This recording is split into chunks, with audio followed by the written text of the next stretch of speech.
welcome back to another week of the Rocstedi podcast. Meet my motherfucking friends, bitch. Episode 60. I actually put it out there as 59, but it was 60. With, I can't even pronounce your name properly, Lauren Angelet Rohaick. Is that how you say it? Rohaick. Rohaick, because I'm not from over there, so I don't really know. But well, looking forward to having you on the show, Lauren. Good friend of mine for quite a while. We've done a little one-on-one show before, but not like this. So, how you been? I've been all right. No barking.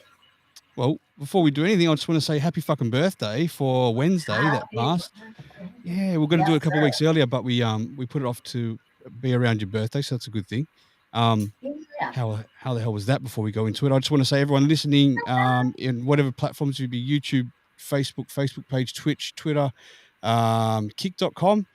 Give us a follow over on kick.com, kick.com. New place I'm going to be doing a lot of streaming from, potentially with the King, Spectrum, a couple of other people. So that'll be fun coming up. It's a place basically just like Twitch where we can say what the fuck we want and not worried about this bullshit cancel culture rubbish that goes on. Fuck you left workers, pieces of shit.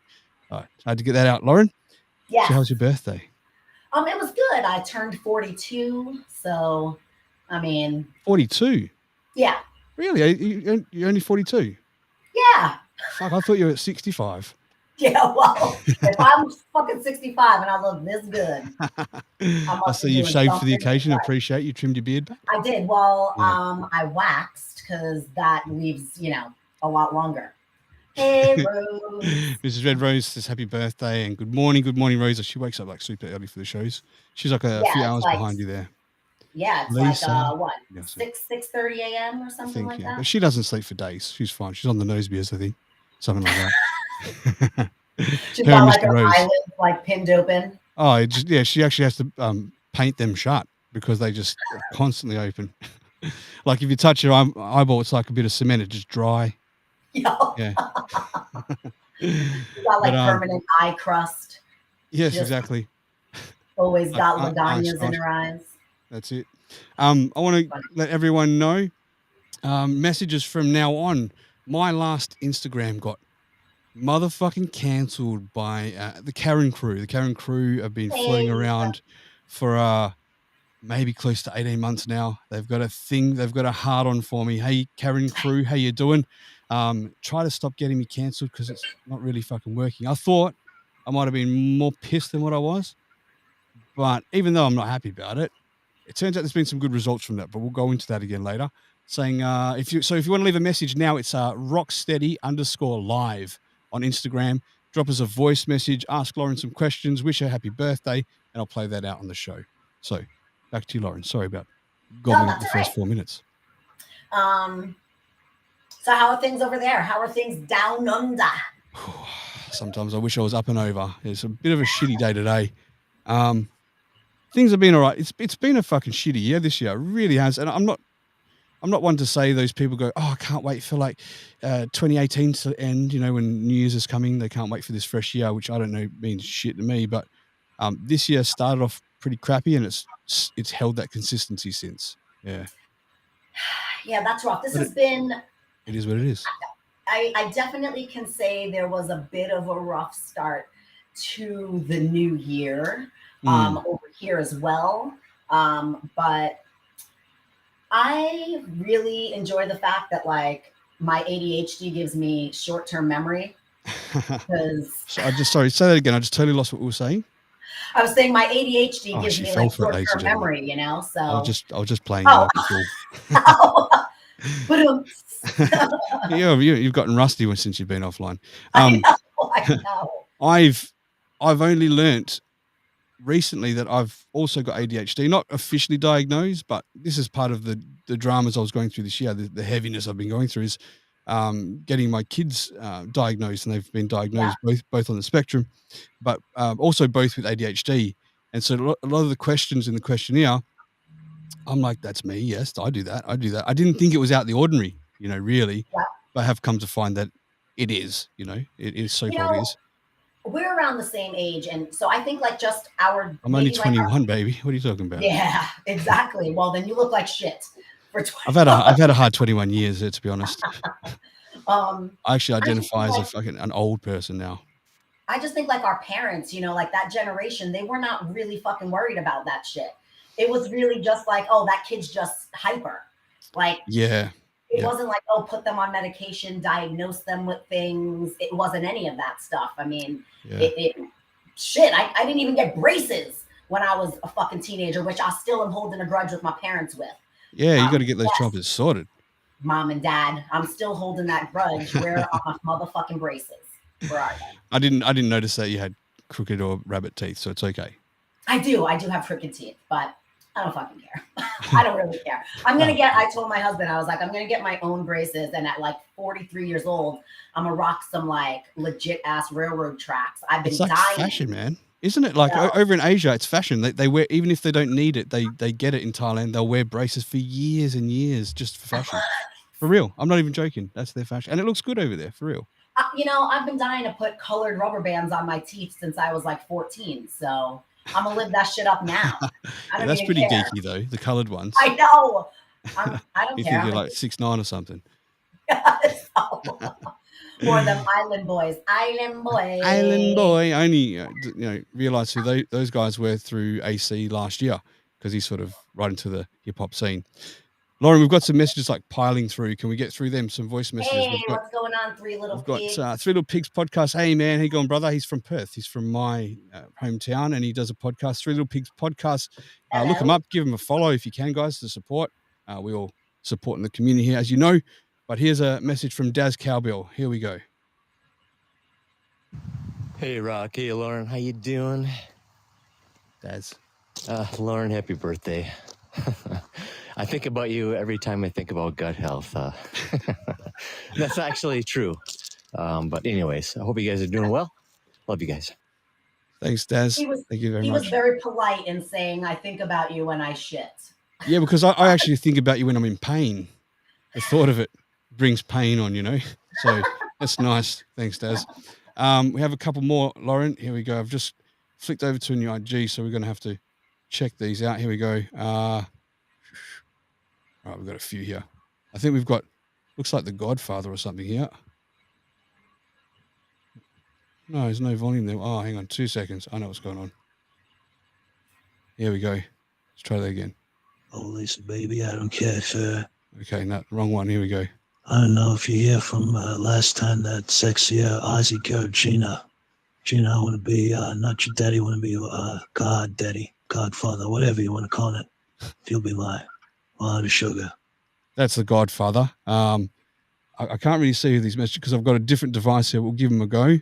I think this is Arnold. This is Arnold Schwarzenegger. Lauren, goddamn son of a bitch. Remember the time we filmed the movie The Printer, and we had to do the handshake when they just push it too many pencils. You know the handshake on Predator? Okay. There's another one here from Hi, everybody. It's your boy Arnold again. You might know I'm very great success from everything from my bodybuilding from the start, right? And there's nothing I think you should ever fear in the life except for big, strong bitch like Lauren. That bitch can beat me in the arm wrestle any day of the week. Thank you very much, Mr. Schwarzenegger. I took care of that 5 o'clock shadow today, so we're good. We're good for a couple weeks. Oh man, how many are coming through here? We've got 1, 2, 3 more from there, and then we'll move on to. Hey everybody, it's Elon Musk. Just want to stop past to say hi to the Directed podcast. Rock has just been working with us closely recently, really giving us some good information on some new structures on how we can reach Mars. Quite fascinated with the intelligence of this man. Oh, thank you, Elon Musk. That's quite a compliment coming from you, sir. All right, let's knock them out, Lauren, then we can talk. Mr. Trump. Hi, everybody. It's me, Donald Trump. I just will see Jen Jensen's wife. What a terrible lady going around calling her cat vagina. I mean, who does that? Calling their cat vagina. I just want to spread the word. Did you see that clip? Just that one that I put up, spread the word. I think the last one here is from Mr. Biden. Hi, everybody. It's your President Joe Biden. I'm just here to do an infomercial for you for the Peep Couple podcast, Married. Am I in the right podcast here? I feel a little confused. Mr. Biden, you're in the wrong podcast, President Wrong Biden. You're supposed to be doing podcast, Mr. President. the married couple podcast. You do that every Wednesday night. He's just very confused, this guy. So thank you for that. Two more. I thought I We've got heard him Lisa. fall down a flight of stairs in the background. Yeah, that's right. It's falling up him again. We've got Lisa. Here we go. Lauren, good to see you and good to put a face to your name, and it's been forever. I know. Good to see you. Yeah, love you and happy belated birthday. I hope all is well. Yes, Yeah, I ma'am. hope all is Hey, well. And Lisa. yeah. Oliver, do you want to say something? Hi, Lauren. Oliver, Hi. he's playing Minecraft. He says hello. That's Lisa for you there. Yo, for the longest time, I told you guys, I thought Lisa was one of your characters for months. Yeah, you did, didn't you? Yo, and then when I found out she was real, I was like, get the fuck out of town. She's a real person. I'm surprised she said put a face to name. I thought she was going to say put a name to the face. That's sort of the way she talks, right? But yeah, that's good. Thanks, Lisa. She has a couple more here. She's actually got a few. Here we go. Hi guys, how are you? Hi Rocstedi, how are you? Lisa. Hi Lauren, how are you? I miss you guys. Yeah, just wanted to say hi. I'm with Ollie. Say hi, Ollie. Hi, you fucking cunts. Yeah, that's good, Ollie. Stop swearing. It's bedtime for you. I just wanted to say that, Lauren, I saw the picture that Rocstedi put up of you today, and yeah, you had the beard, and it's just I found myself becoming like sexually attracted to you as well because you had beard. Thank you very much, Lisa. And one more before we crack on from Lisa herself. Hey guys, you wouldn't believe it. Elvis came over with his friends and to see my dad, Mr. Nilsson, and he came in to visit me. He did, and it was good to catch up with him. He had Macho Trans, Randy Savage, Bra. It was a whole group of them, eh? They came and visited me and my dad, and it was pretty cool. And Did you say Randy Savage? Sure, it's one of the characters that was on stereo, Macho Trans, Randy Savage. Yeah. If you remember that. So okay. Yeah. She's got a couple more, but they can funny. wait. And we also have one that's a written one saying, I got diagnosed with ADHD 3 years ago at 41. So that's from the Three Little Pigs podcast, man. Thanks for letting us know. The Married Couple podcast. Happy birthday, Lauren. You just missed Joe Biden doing an infomercial on my show when it was supposed to be your show. All confused there, Dave. But get him off my show, please. Thank you, President Biden. Yeah, I think it's interesting because like when I look back at like my childhood, I was very much told like regularly, my parents were like, Lauren, you talk too much. You're talking too much, Lauren. You talk too much. Be quiet. Be quiet. Be quiet. That was, and if I look back, I'm like, man, if that wasn't a sign of the ADHD, the constant like hyperactivity. Sure. Just, I mean, I don't know. They just classed you as a kid that wouldn't shut up, right? Yeah, and it was, and my dad used to sing me that fucking song. I forget. You talk too much. You're dead. Yes, you're wearing me to death. Death, that's the one. Yeah. So here's the thing I found, Lauren. Like, I didn't really know that much about things. I picked signs in my kids like a while ago, but when we went to go and get the diagnosis, what I'm really finding out this year is that it's not generally one thing. So if you've got like one thing, you've probably got 2 or 3 things there stacked with other things, you know?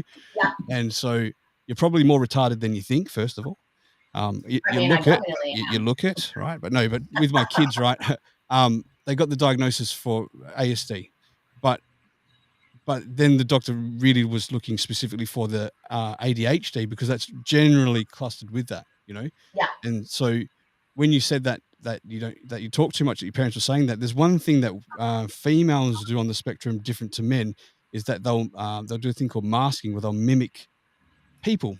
They'll mimic people in the room. They'll mimic people that are like more popular at school. So it's very hard to detect autism in little girls, right? But one of the signs in autism is the not stopping talking, just going for it, not looking for that break, cutting in, and never knowing when to stop. You know, it is a very like that is a legitimate issue for me. I'm constantly having this like inner battle all day long of like every morning I literally say to myself, just say a little less today. Like, just say a little less, because I'm like an open book, and I'll once I start, like I just go. You give me one little bit of something to relate to someone on, and forget it. It's like it's almost like my brain needed that tiny little okay to like just dump out a ton of shit, and it's like a flood, Can I ask you almost a question? overwhelming, actually. When you were a kid, how were you with your foods? Were you fussy eater at all? Like a small kid, maybe up to the age of maybe 8 or 10. Not a ton. I mean, I do remember like certain things. So like my grandmother, so Puerto Ricans, we eat like these things they're called pasteles. And it's basically like banana, like the Spanish banana. And they make like a masa, like a thick kind of like a paste, and you load it with meat and you wrap it in banana leaf and then you boil it. The shit is fucking amazing. But when I was a kid, refused to eat that shit. Wouldn't eat it. I thought it was like, I'm very texture driven. Texture driven. This is kind of what I'm starting to get to. Like that's so another side, texturally, right? Yeah. could not handle certain things. And so she would make me rice pasteles. Right. It was just rice with meat yeah. inside, wrapped. And actually I remember my dad used to get annoyed because he'd say, just make her eat the fucking pasteles, ma. Don't make anything special for her. And she said, I'll make it. But as good grandmothers do, you know, that's what they do. Yeah, texturally, and I'm like that still. Like I have a weird thing with like food texture. What about your senses with like loud sounds? Does it make you cringe? I'm very like hyper aware. So I'm very smell sensitive. Me too. Super smell sensitive. Yeah. Super smell sensitive. I can't believe how good my fucking sense of smell is. I'd give a dog a run. You know what I mean? Yeah, I'm the same. Seriously, my son's is even better than mine, and he's the only one I know that's better than me. But I pick up smells like a dog. Yep. Like literally, I'm not even joking. What's 100? Maybe say 100 yards, like 30 meters. Oh yeah. Right. So like if that's coming downwind and someone's got like a cologne on, I can smell it. Fucking flat out smell. Not just think I can whiff it. I can. Man, I know that like scent. A smell. Oh yeah. Like very super. I cock my leg and piss on the light post. Yeah, I know, right? Like marking your territory, like don't come over here. But yeah, that type of stuff. And honestly, like I do have my brain is so busy all the time that I do have a hard time remembering things in the short term. Yep. A very difficult time remembering things in the short term. That's something that like my husband says to me all the time. Is like, we just had this conversation like 2 days ago. Like, how do you not remember that we were talking about this? Sure. I have those same things. It's crazy. Very repetitive. I'll repeat stories right. Because I just really don't. What would you ever think that you might even be like a high functioning on the spectrum at all? You've probably just said about four or five things then that are actual signs, eh? Which it's really difficult to pick up in women, by the way. I wouldn't be surprised. I mean, honestly, if somebody said to me today that I had some type of like autism or I wouldn't be surprised that they said that. I think mine definitely comes out in my behaviors with people, and also I think sometimes like, are we quick to diagnose things that were developed through like social insecurities? Like, have those things become diagnoses? Because I mean, good way to look at it, because like I've known you for a while and never would ever thought that you're on the spectrum, or probably ADHD. I could see even in myself, right? But now knowing a lot more, am I trying to categorize people because they fit like 6 or 8 items you'd potentially maybe just there or just about to be? I think everyone is at some range or some point. Yeah, I think we all have like. I think I'm fucking close to it if I'm not already. I really do. Yeah. I think we all have some level of that, like ADHD, or especially like back in the day. I also think lack of learning coping skills. Learning how, I think that can managing your emotions and stuff, which is they all sort of it seems like the last 15-20 years they've like, I don't know if they've overdiagnosed or studied to refine things a lot more, but there's so many things. And look, at least here in Australia, the schools are fantastic. How they'll like monitor and cater to each of these things. Like with my son specifically, that he goes to school like 20 minutes early, 3 days a week, for like ear builder to specifically work on these things, you know. And there's all these little things to cater for. And I think back in the day when they didn't even recognize what's when you get your letters mixed up and stuff. Dyslexia. Dyslexia, right? So Yeah. kids that were dyslexic and ADD were just like these little outcast kids, like Sammy the Bull, for example. Oh, right? 100%. So they're like these kids in trouble. They're getting belted back then, you know, all this stuff. And then they leave school and they end up fucking taking over New York City. They still got the potential to do all that shit. They find other ways.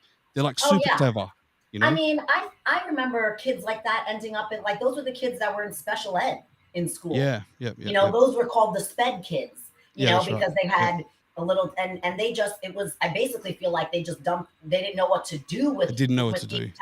So they just dumped them into this room. And, you know, it was like, no, how about some of these kids belong there, and some of these kids just need to be taught some coping skills, or maybe there need to be small adjustments made for them in the classroom. But even that, I think today, we're placating almost too much to some of that stuff. Like, where do you draw the line? What's the trade-off there? Like, how much do we give attention to? How much do we try to toughen them up with a little bit? Oh, 100%. I mean, in all honesty, I think this is kind of a, like, excuse my French, but snowflake era. The pussification of like our kids right now, because they're so damn sensitive. Yeah, like they're all becoming trans cultists now and shit, right? Yeah, and it's just like, you know, if you don't agree with their idea of something, then they label you as being like afraid or phobic of something, or you know, insensitive about something, that you're an asshole and you're a bigot and all this bullshit. Yeah. Right? When you just need to say, listen here, Snowflake, you need to just toughen up a little bit. Yeah. Yeah, like shut the fuck up. You're gonna have a rough life. I'll show you my pimp hand, bitch. Get the fuck back to school. Yeah.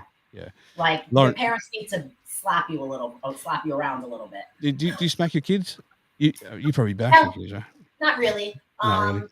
So my daughter was probably the only one that ever, she definitely was the only one that ever like got a couple spankings.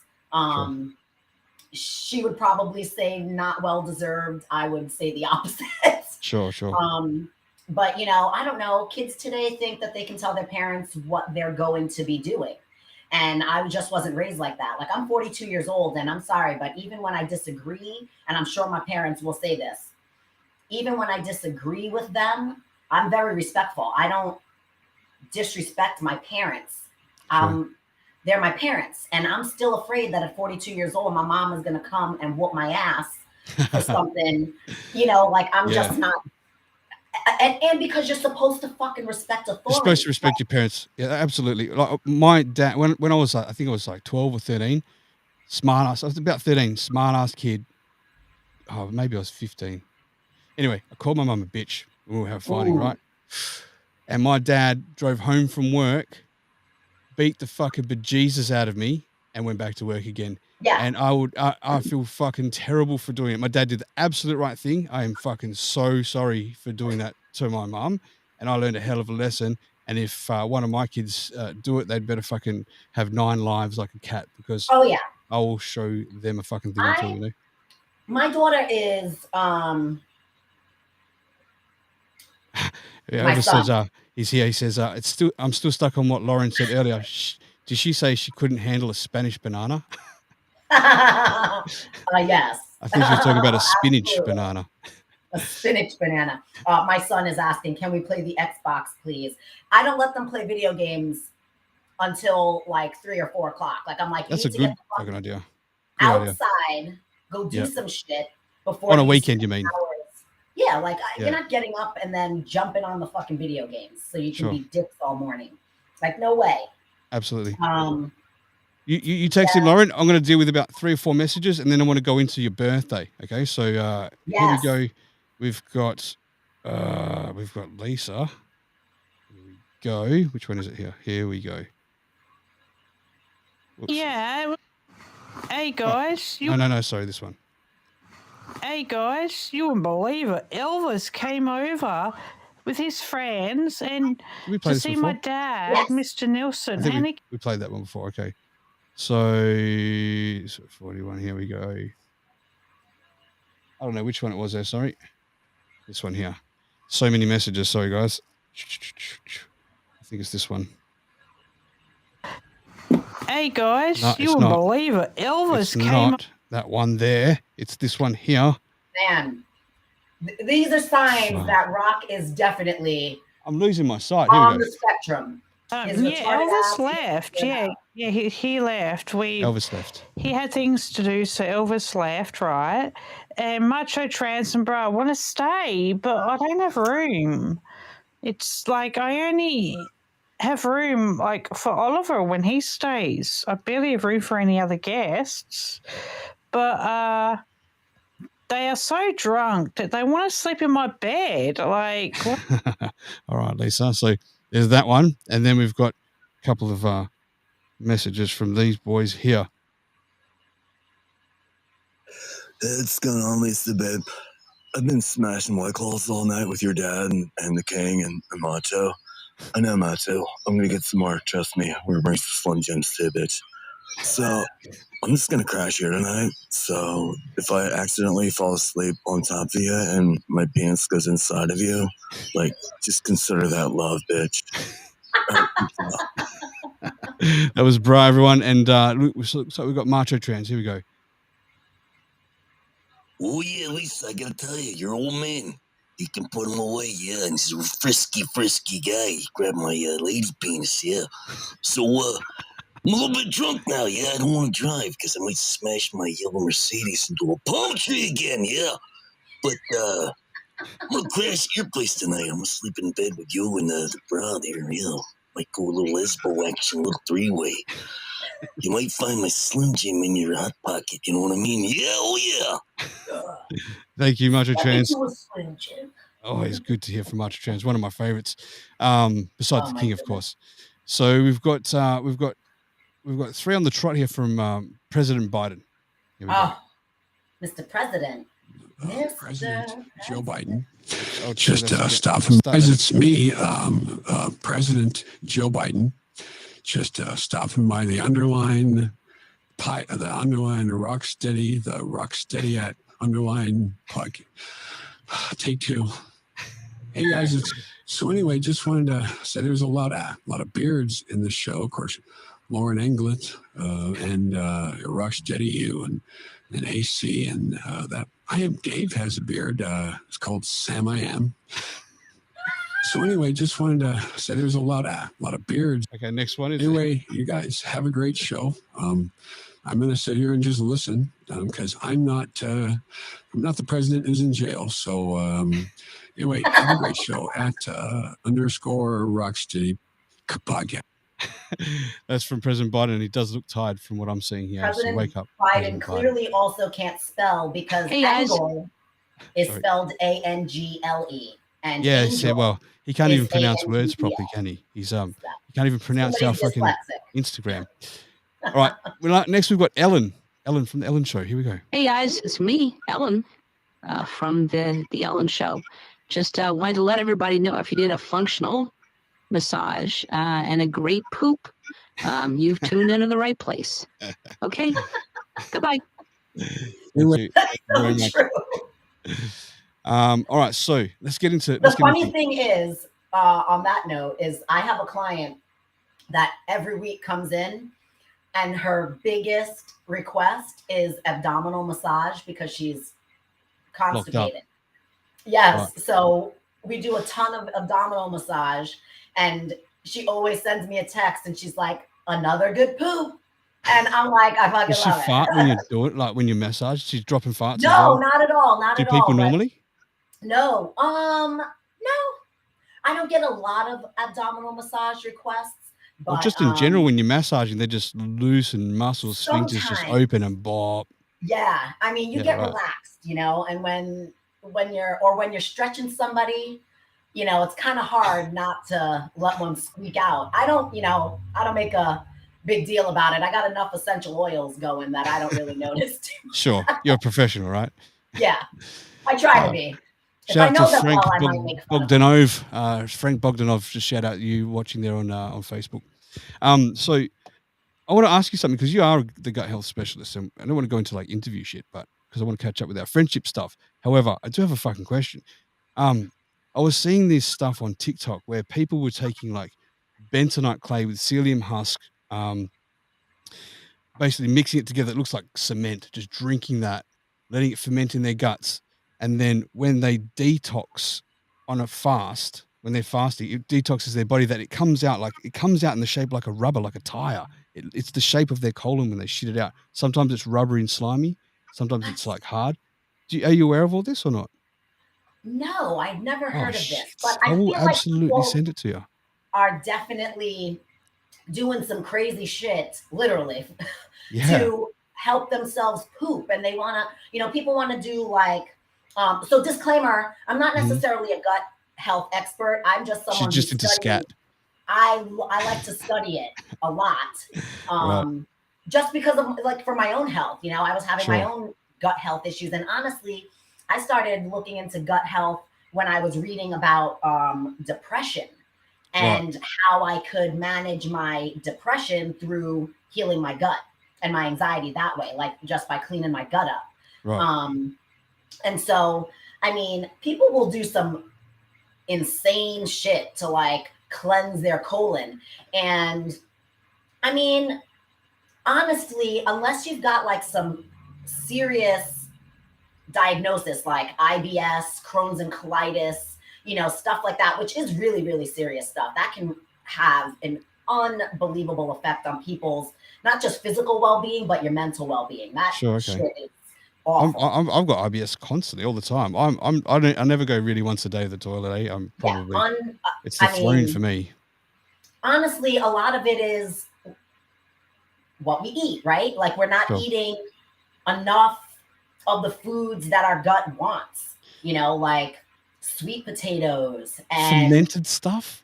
yeah, Because fermented things. right, okay. So I've just Like been speaking to my friend, right? Yeah. Yeah, Loves fermented stuff. well, I wasn't really into it till just yesterday, literally. And like my But friend, even just fermented things, you got to be careful. Like you don't want okay, to all of a sudden start like chugging a bunch of kombucha.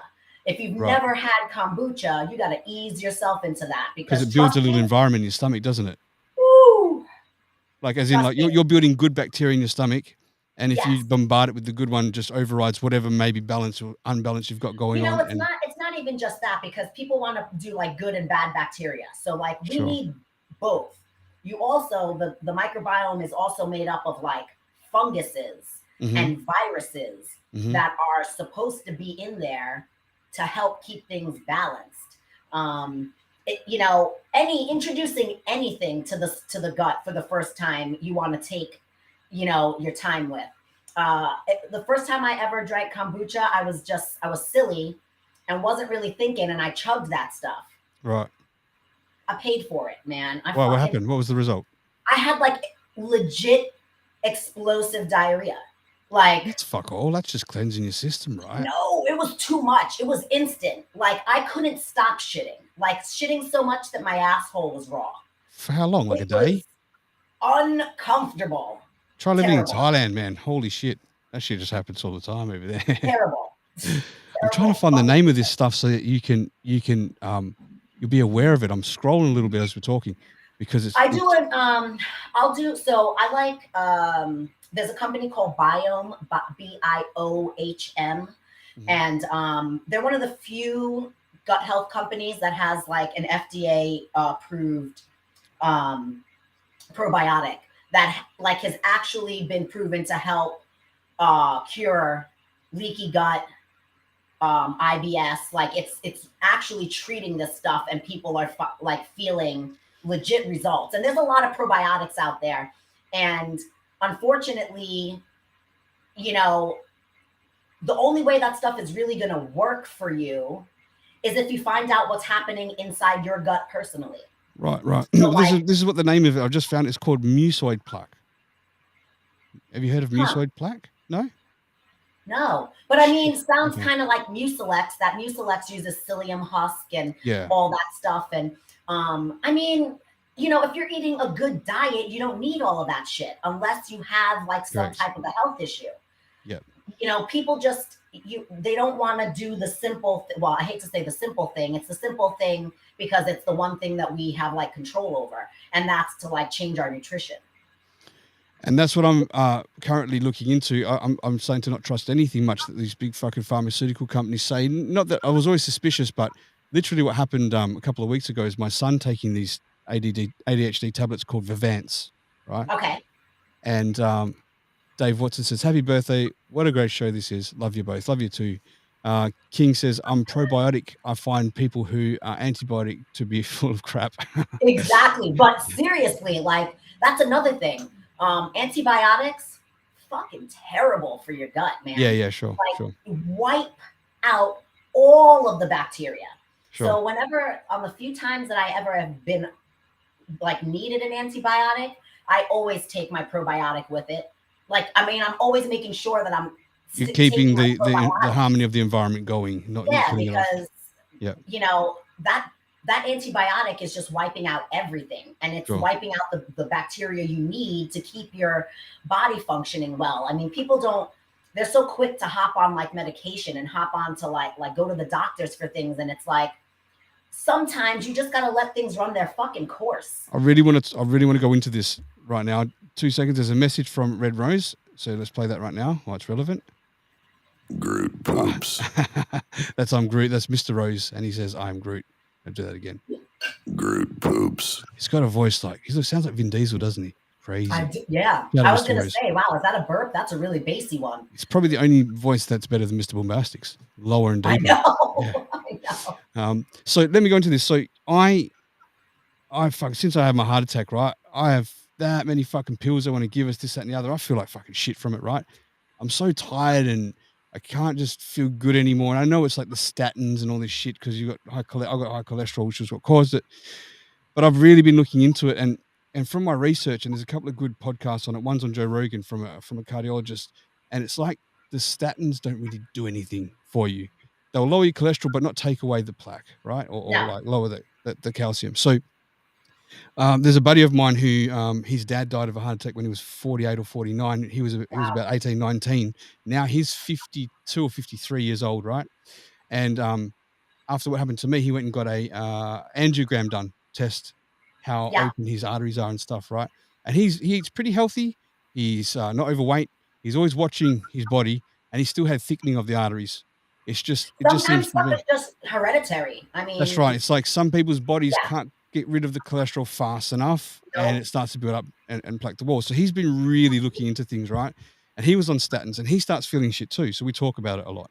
He's turned around and found that these experiments that have been done and confirmed that if you have vitamin D3 with vitamin K2, right? Yes. The vitamin K2 is like it needs to combine, right? And the vitamin K2, you need K2 for the body for D3 to be bioavailable. Right. So the results were after they did I can't remember the percentage after after 6 weeks, but after 3 months, after 12 weeks of taking these high doses of K2, people's wall arteries went down by 53%, which is fucking huge. Really? Yeah. But you can get it out of food. You don't have to take the supplements. So he's gone and got all this fermented stuff, right? So yesterday I went there and we tried. He had this like fermented cabbage. He had this fermented chili stuff and this other stuff. I can't remember the fucking name of it. It comes in a little styrofoam box and it looks like little mini round chickpeas. And the texture of it's almost like a caramel. Like it's a bit savory, sticky. Doesn't taste like much at all. I'm fine with it. Apparently people find it an acquired taste. And if you can eat one of them a day and you're loading up on your K2, you can essentially lower your cholesterol. But the kicker is if you're taking statins, the statins kill the K2. So you've got to stop taking the statins, right? So I think I'm going to make that move. I think I'm going to try it for 3 months. Stop taking my statins. Maybe slowly wean yourself. I'm just going to knock it on the head because I'm fucking Rocstedi, right? So yeah, I'm just going to do that. I always just get nervous about like. I know what you mean. I'm going to keep the other like an adverse reaction, I agree. Because you've been taking something and then all of a sudden you're like, nope, not taking it. Well, so we were talking about this.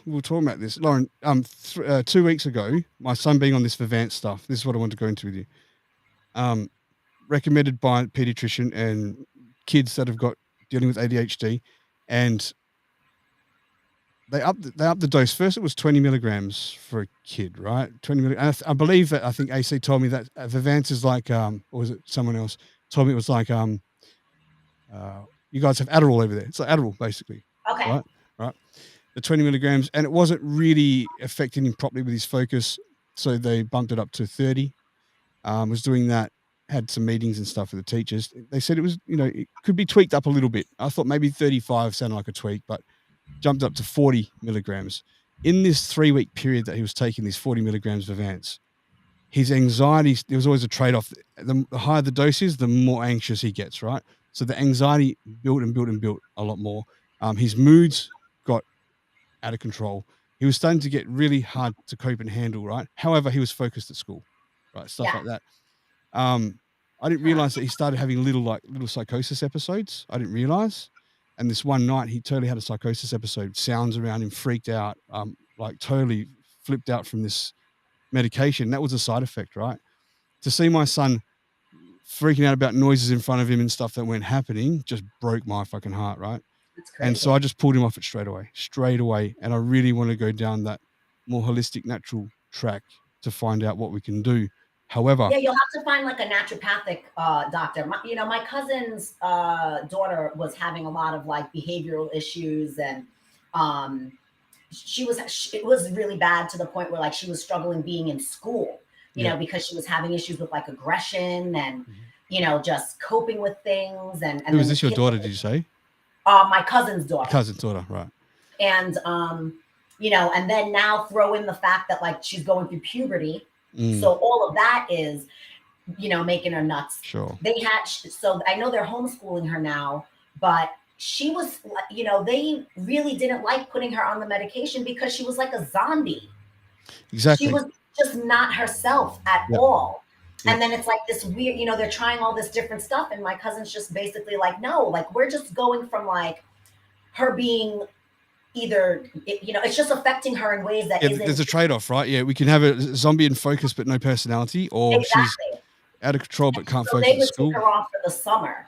They would take her off for the summer and only have it on for her during school. But then that's problematic, because that's what happened putting her on and off and on and off and on and off. And for a while they were able to manage like her energy levels with she joined track.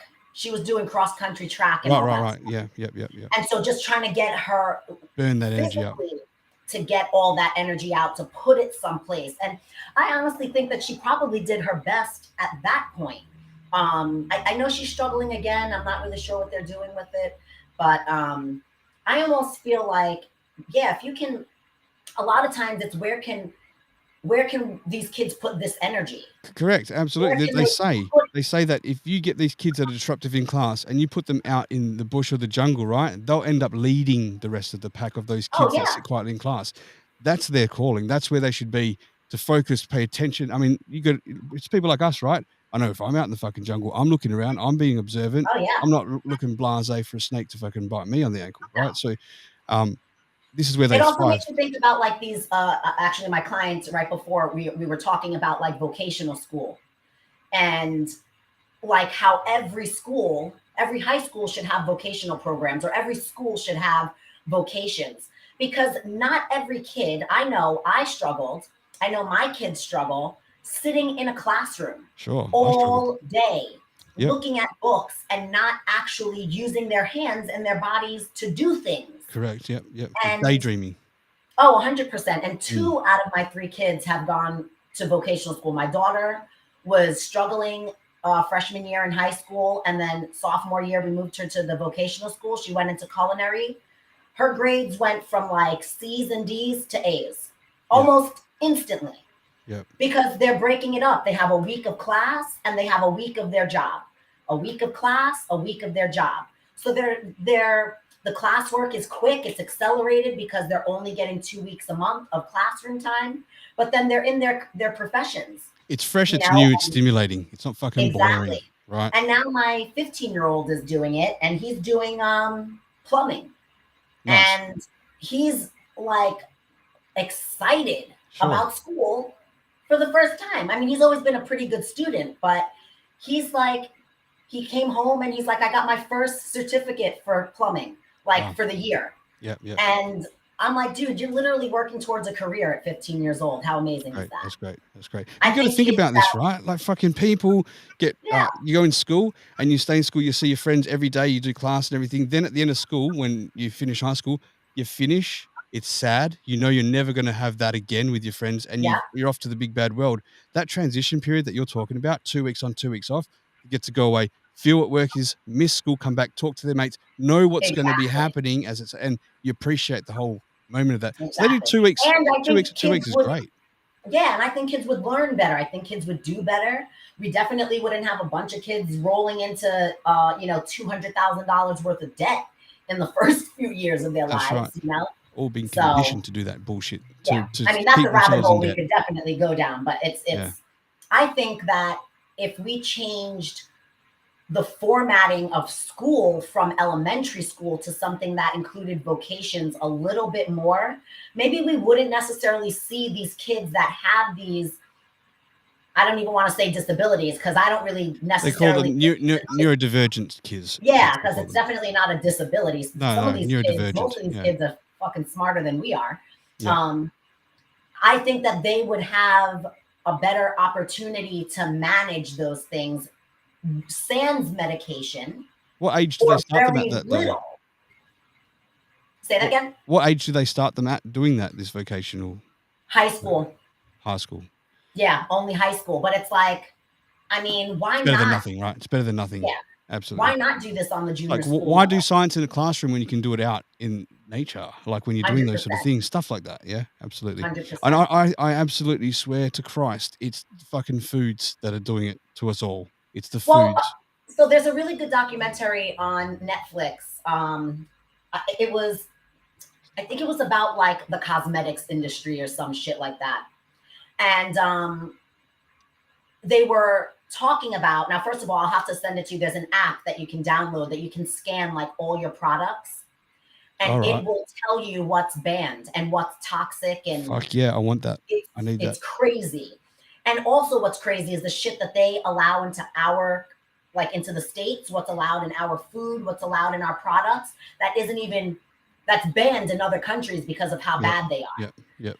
So I mean, that goes to kind of show you, where the priority is for health in this country. It's disgusting. It fucking absolutely disgusts me. And you've got to think about, like, my wife was telling me about her mother in Thailand, because they live like north and sort of kind of out in nature a bit, right? So it's pretty healthy out there. I mean, you get chickens that are not like chickens that you see in the shops here. They're chickens that they're like tall and strawnier legs, but they taste fucking great, things like that. So anyway, they grow there in everything. And now the tomatoes up there won't grow on their own with the seeds anymore because of the GMOs.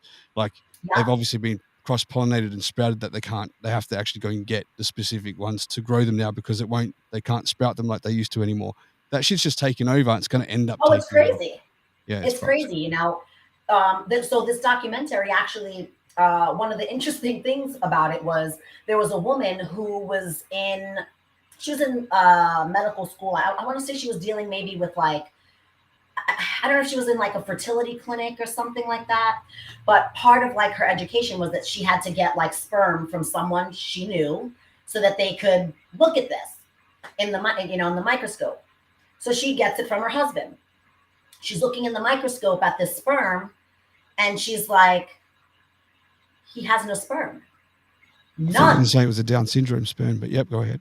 Yeah, like no fucking sperm at all. So it was just all there's the semen. Yeah. So they're like trying to have a baby at this point too. Right. So she's just like, well, shit, no fucking wonder we're not having a baby. He has no sperm. So now they're like, but why? Why is that? So they start like testing, doing blood work and doing all this shit. And he's got all types of plastics, heavy metals, like all this stuff in his bloodstream. So now they're looking and they decide, okay, well, we're going to start eliminating a bunch of like products that they use at home. Got rid of their trash bags that had scents on it, got rid of his body sprays, his deodorant, the soap they were using, everything. And this is like over a 2-year period, they start to see like his sperm count go up. And after they're eliminating like just all this stuff, even dietarily, like changing foods, getting rid of certain processed foods. And she's like, it's crazy. We don't even realize. So she couldn't pinpoint one thing. It was a combination of lots of things. It was just all, it was just all the chemicals. Yeah, it was just all the chemicals and all the things that we're consuming. I mean, Zach and I were talking about this. Even babies are even being born with like these things in their bloodstream already. Sure, that's right. That's from right. Us. There's a thing going. I heard what's his name on J.R. Strange on stereo. Really intelligent guy, right? He does a lot of reading. He comes across strange to people. I fucking love this guy. Great content creator. Anyway, he was explaining something about that the plastics out there at the moment have affected our society so much that little boys are being born with smaller taints underneath, between their ball sack and their asshole, like the taints, and they're becoming like more infertile and stuff because of the plastics. It's something like, you can measure I think it's something like since the 50s, I want to say, that the male sperm count has decreased by like over 50%. Really? Like, I mean, that's fucking crazy. That is huge. Like on average, you mean across the board in maybe America? Is that what you're saying? Something like that? Yeah, like just seen such a decline in male sperm production because obesity. There's all all sorts of shit, right? Yeah, sugar. in everything, all the chemicals. all Fuck the, these food companies. They're killing us, man. Hell I mean, yeah. and this is the result that we're getting with our kids. One of the teachers at the school for my son said he's never and you can't get away from it. No, because it's in we can't get away from it, but we've got to be. You've kind of got to re-educate yourself completely and like become a professor in foods in a way to know what you're fucking eating and not eating. It takes a lot of time. That's why people don't do it. And it's not because they're lazy. affordable.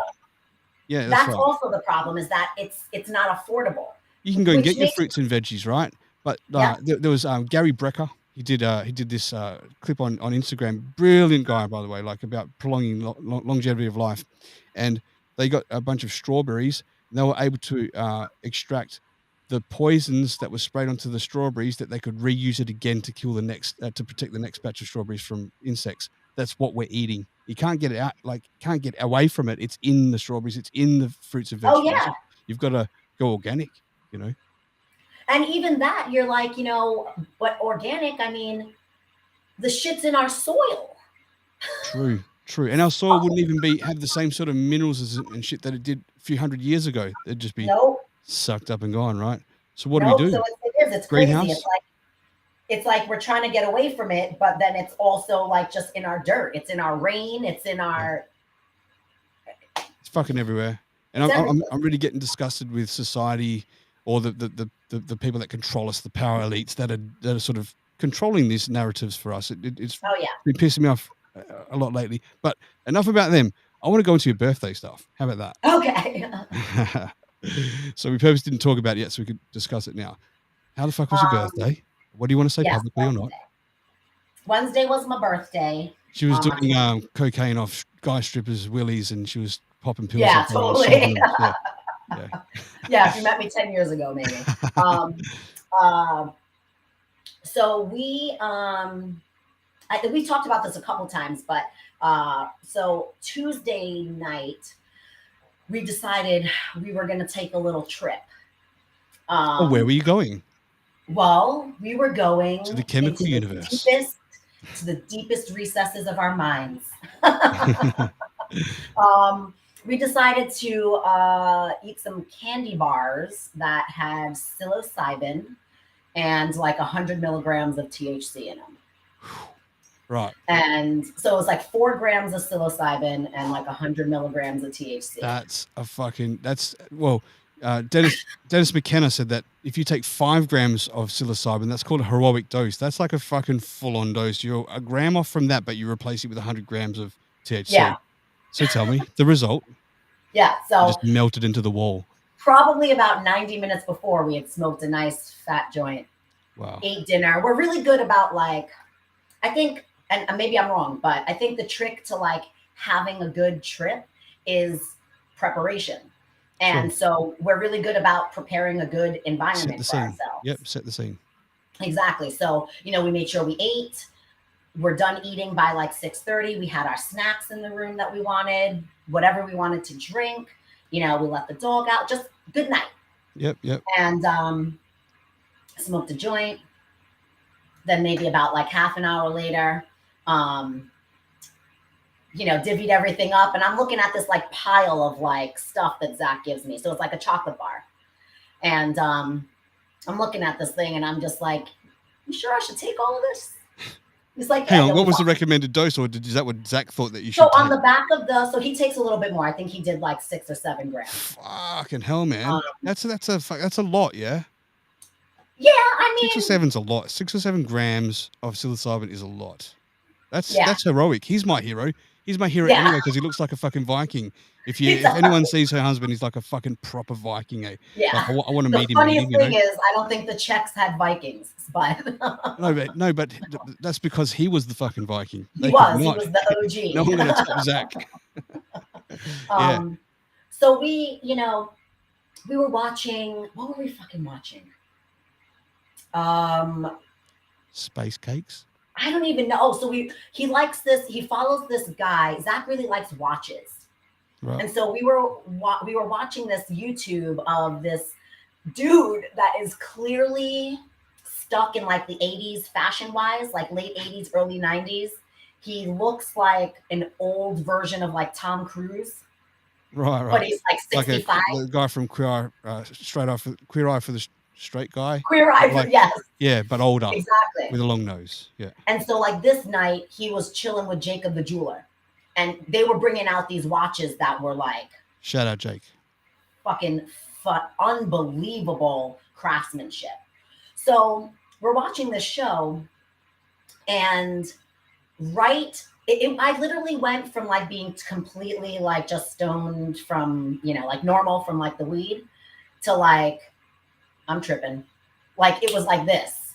How quick are you talking? Like 20 or 30 minutes. Yeah, I reckon that's pretty standard, right?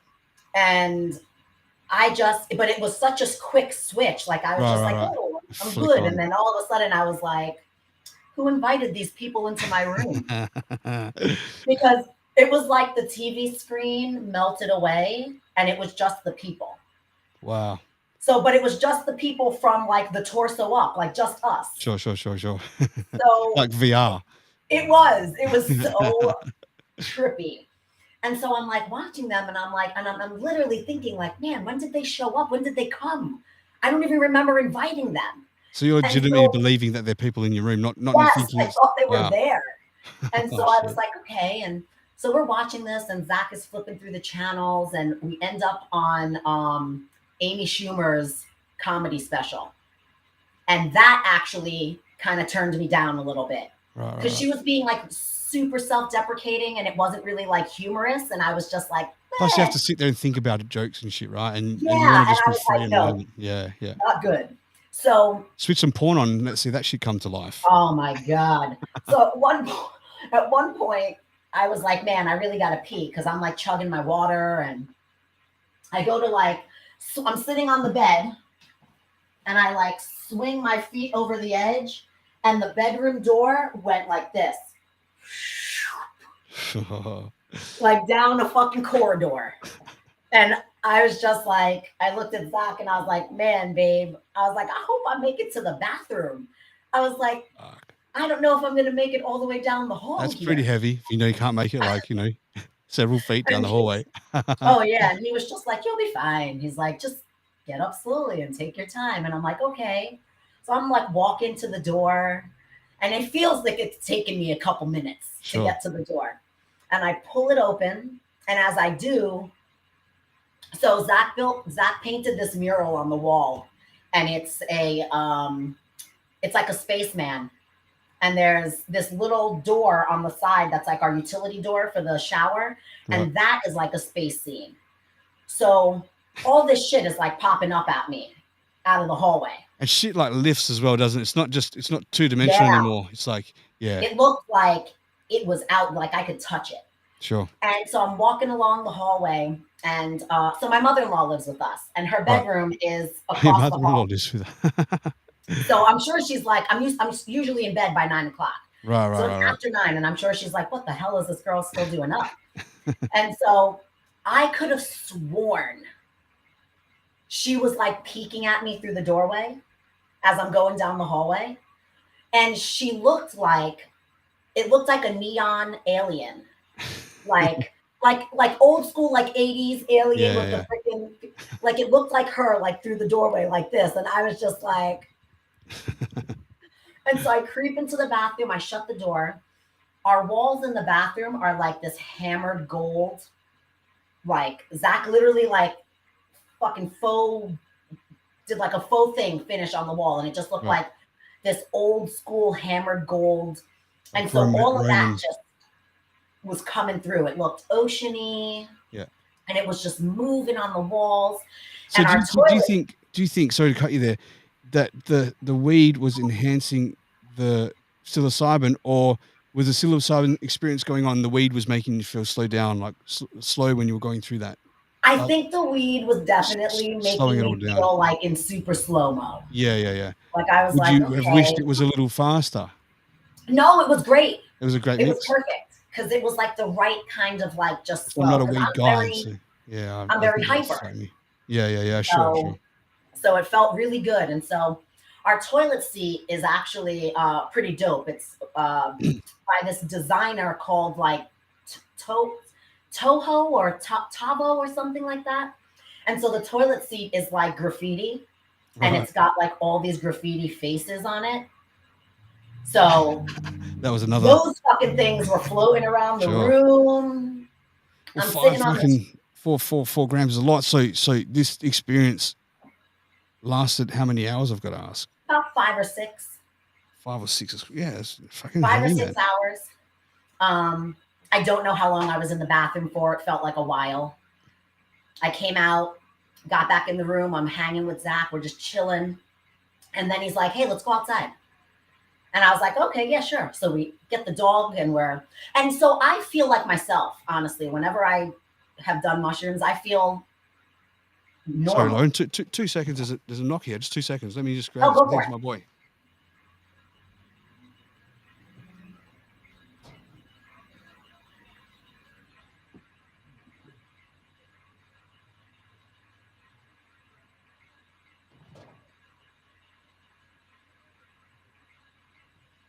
So we've got a little guest that's unexpected. We've got a little guest that's unexpected. Come here, boy. Someone can't sleep and they're a little afraid. Oh. Come sit down there, okay? That's all right. He's just down there. He's a little afraid on his own. Experienced a bit of anxiety since that episode. But go ahead. Sorry. So I feel, I've taken mushrooms a couple times over the last year, and I definitely feel like I feel like me. Mm-hmm. I feel like me with no insecurities. I feel like me confident in just being myself, not really caring if anybody thinks I'm talking too much or, I just feel normal without the worry. And so we go outside, we're with the dog. I'm sure Dutch was also like, why is she still awake? Like, what is going on? My mom is usually sleeping by now. We're snuggled up. Shit is off, but he doesn't care because we're outside and we're playing. Yep. And so the back of the property is all trees. And the trees, we're looking up, and the trees come in like this, and then there's like a hole in the middle, and you can just see the sky. Mm-hmm. And so I'm looking up at this shit, and it looked like I was in the planetarium. Like just everything moving, the wind was blowing. It just felt so good on like my skin. The temperature was perfect outside. It was like maybe 65 degrees and just nice. And we just chilled. We literally like stood there with like our arms around each other, and we're just looking at everything. Wow. Do you just think watching everything? It felt so nice. Do you think this chemical gateway to this other realm is the real reality, and what we're walking about in our lives right now is like, this is the filter up? Does it feel like the filter comes down then, or is that the filter going up to peer into another world? Man, that's interesting, because I do find myself to be extremely introspective for like days and days following that. and I feel more the way I'm supposed to be. I feel like the veil is coming down. Mm-hmm. Yeah. I do feel like the shit that we're experiencing now feels like the veil up. It does. It does feel like the veil is up and we've got all these things distracting us and keeping us preoccupied with shit that doesn't really matter. And I just got to plug my laptop in. Hold Yeah, on. you do it. No problem. Just quickly check my watch. And you know, I do genuinely feel like you get to see things for real. I agree. I'm a spiritual person. I'm not religious, but I definitely pick things up. I don't really know what it is. I've actually experienced like an empath picks things up. You mean? Yeah. Yeah. Yeah. Me also. I just explained that today to someone. I've been doing a little bit of kinetic counseling. Have you heard of that before? Yes. First or second time I've gone today, and it's a whole new thing. I think I'm pretty scientific thinking, right? And I'm not opposed to the belief systems of anything else or spirituality, but I'm just starting to endeavor and explore there a little bit and find out more. Like I'm not going to write it off at all. I kind of think of it in a scientific manner, but I've got to be open that it's not scientific. There's something else there, right? And I mean, but they connect each other. Science yes, and I think so. I think that they complement each other rather. Yeah. 100%. Yeah. I mean, if you think about like the scientific method or the way people like find things out, I don't really think it's that different than like putting a bunch of things together for a potion or for a sure or for like herbs with a bit of savory meat or whatever it is. Like it's a exactly. recipe. Yeah, sure. So I've noticed more since starting to do massage. I think I've become more open to whatever it is that energy I feel. flows and stuff like that. Yeah, Right. Feel, and it's not. I can't really explain it because it's nothing that I've like honed in on myself. I've always known that I get feelings around people that are a little stronger. Yep.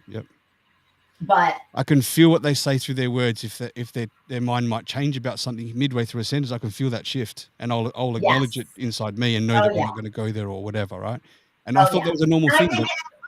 I think it's also being able to read people, right? Being able to, like, if you're a very observant person, and I like to watch people. Me too. I'm always watching people's mannerisms, but I've had a lot of moments, especially in the beginning. I think I can control it a little more now, but in the beginning in massage, I was really overwhelmed by whatever I was feeling when people would leave the room here. I sometimes would feel like I was suffocating after somebody taking on their shit. Yeah, basically. It felt super uncomfortable. So what did you do to combat that?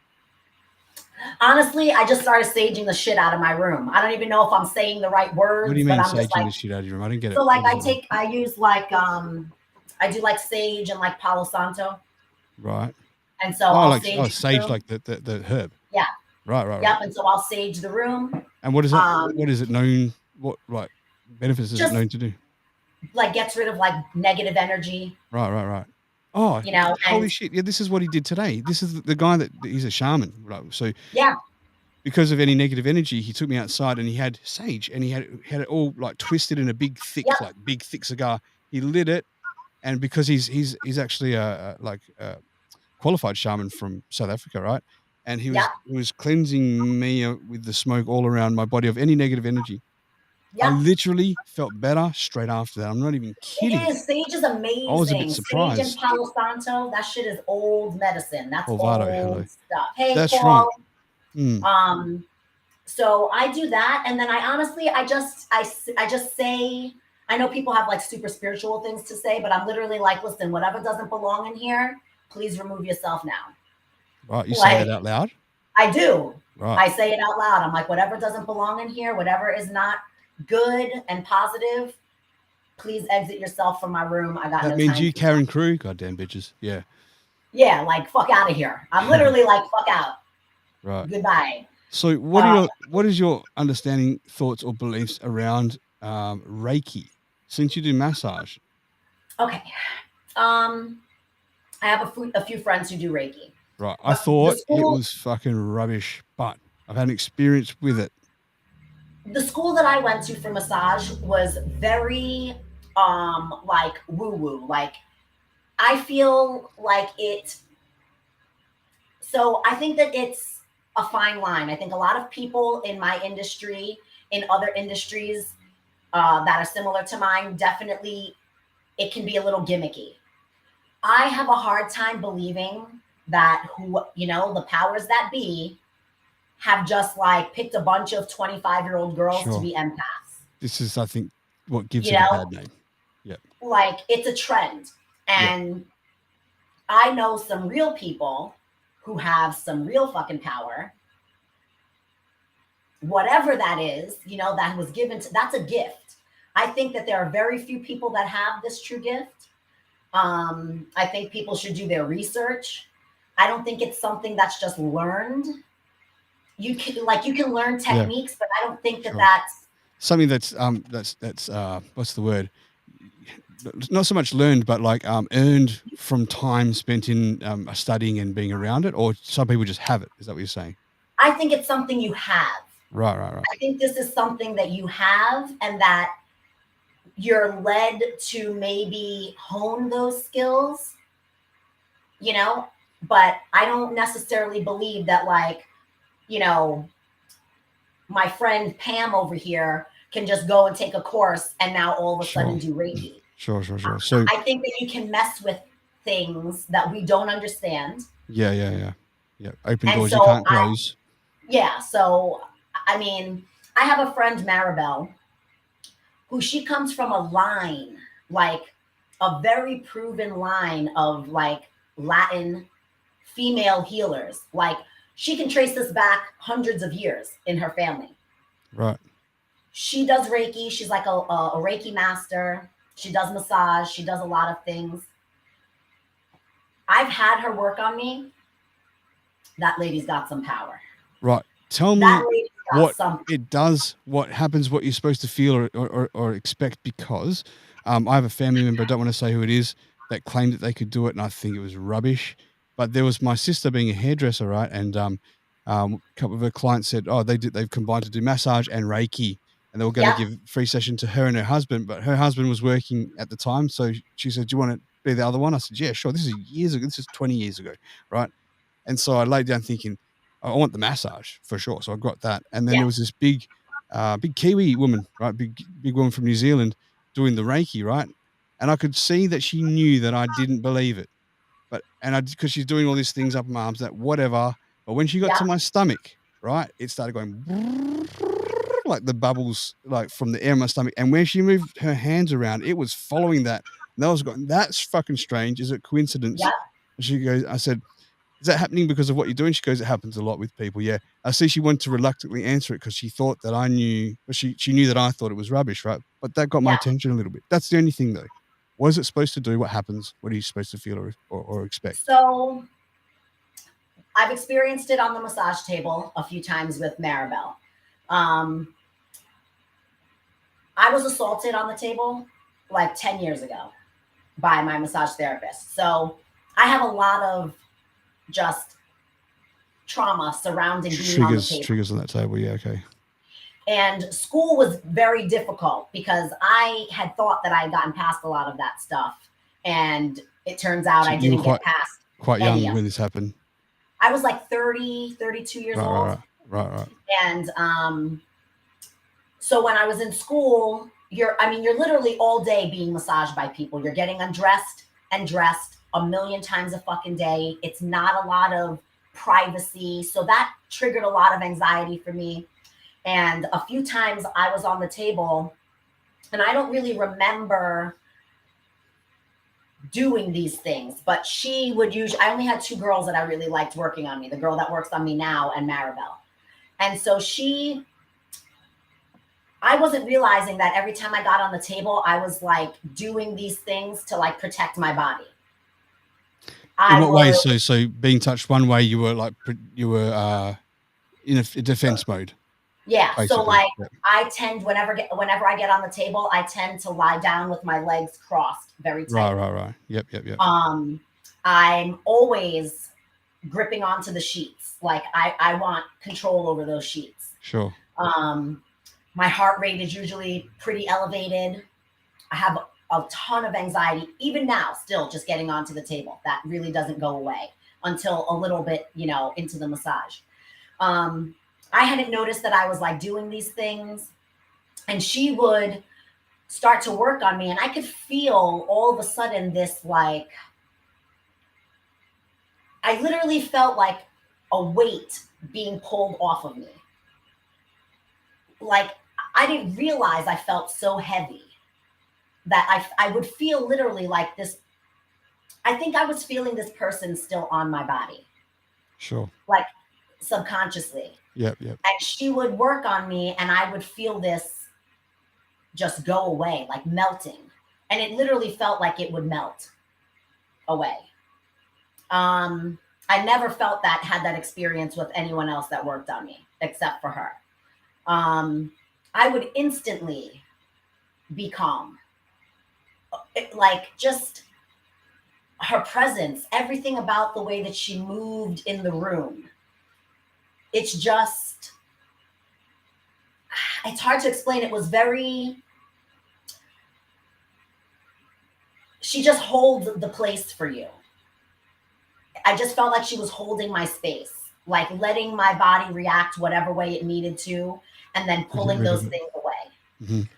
I literally felt, I had like an experience at one point where like the whole entire right side of my body like got super cold, and I could feel, it felt like there was a root in my arm. And I was telling her, I don't remember this. She told me this. I was telling her that there was like that I could feel like she was pulling like a root, like a vine, that I could feel it pulling through my arm from my chest, from my heart. She was pulling it across, and I could feel this thing like it was in there as she's pulling this thread, and she finally pulls it, and she's doing this thing like this, and she's pulling this thing, and then as soon as I could feel this thread or this root leave my body, I shot straight up, and I looked at her, and I was just like, what the fuck did you just do to me? Were your eyes open or closed while she was doing that? My eyes were open, she said. Right. Yep. So I don't remember any of this. Sure. I just remember looking, like shooting out of like sitting up out of the table and just looking at her like, what are you doing? And she's like, I'm not doing anything. This is you. Like, you're doing this. This is your experience. She's not physically touching you. She's above you, but pulling energy like that. Yeah? Yep. It was so fucking intense. And then after that, I was in like just tears, like just crying for probably a good 5-10 minutes. And she just kept the space really calm for me. I stopped the crying. We finished up the massage. But afterwards, for a few days, I felt like kind of like heavy. I had a lot of emotions coming up. And then she did like a distance Reiki session for me a few days later. And I just felt kind of like relief. I think just she, I don't really know. So the fascia, your connective tissue, directly communicates with your central nervous system. Where's your fascia? Where is that? That's like superficial layer. So like in between your skin, it's above the muscle, the organs, it envelops like all these things. Mm-hmm. And so when you experience trauma, whether it's emotional, physical trauma, that memory is stored in your central nervous system. It's stored in this fascia. Your connective tissue remembers these things. Some people will say, oh no, your connective tissue doesn't hold memory. Well, this is scientifically measured and proven, right? So with water, with frozen water, with words that you think and feel, so you can hold a bottle of water, say hate, and you put it in the freezer and freeze it, and it comes out all fucked up. And then if you say love, it will come up with a certain beautiful pattern. If you say happiness and these things, that's liquids, just like our blood and fluids are liquid. Exactly. Water makes up most of us, actually, like 70% of us, right? So it's really important what's going through your body emotionally. And 100%. if what you're saying is true, it sits there in that muscle, in that memory, right? And Exactly. kind of And then you're just doing things, you're working a certain body part and it triggers through this, the central nervous response, a memory. It will trigger these memories that are subconscious. They could be lying dormant for years and things that you're not even thinking about. Sure. And, it comes up because someone is working in an area where you experienced trauma and your brain stored it here, So I think that she was just getting into areas of my body where I experienced this physical trauma, because I have memories of the assault all the time after I have massages. Things that I don't remember consciously. Still to the day? Yeah. Yep. Stuff that I didn't remember happened during it. This is amazing. Fuck that piece of shit, by the way. Yeah. Like my body's just bringing it up. It's just remembering things.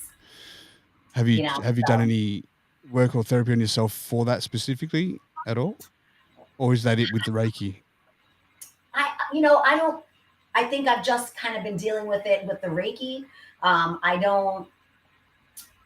talked about that stuff, but I only feel like recently, and even honestly, even from like the tripping, like doing the mushrooms a couple times, that definitely opened up some things about myself that, I didn't always realize was attributed to being assaulted, just how I behave with men, how I allow people to speak to me a certain way and I don't stand up for myself. Even the whole, like, why I lift weights, why I choose to have a certain type of body physically, all I did not realize was because of being assaulted. Not wanting to give out an image of physical weakness, wanting to be bigger and look tough, and because I felt like maybe that would keep somebody from thinking, okay, well, we can, she'll be an easy target. When in the meantime, I'm definitely, while I put on a facade of being confident or... You do. You put on this tough Lauren thing, but I do see the very soft side to you. I do. Yeah. I see that. As much as it's quirky and fun for you, and I adore our friendship. I really respect you. I do. I know I give you shit all the time. That's just like it's like a brother sister thing. Oh yeah. But definitely. But knowing you a lot now, I've seen your sensitive side. I've seen those moments that you've had weak times where you've cried to to get things off your chest and stuff, and you ain't nowhere near as fucking hard as you make yourself out to be. Yeah. But I do see the facade. Yeah. I just think, you put on it's a defense mechanism. You put on a defense, and so what would it take for you to be completely comfortable in yourself where you didn't have to go through that facade and just be you? Oh man, I'm not really sure. That's something I definitely, maybe it's like going into my 40s and you're just becoming more like introspective, and Do you I do a think lot of about self-analysis? Yeah, I think about that all the time, because even now, like, watching like my body change. I wasn't always an athlete. I was never an athlete as a kid. I only found strength and fitness after I had my kids, and like in my 30s. And I instantly got very attached to a certain type of physique, a certain body type.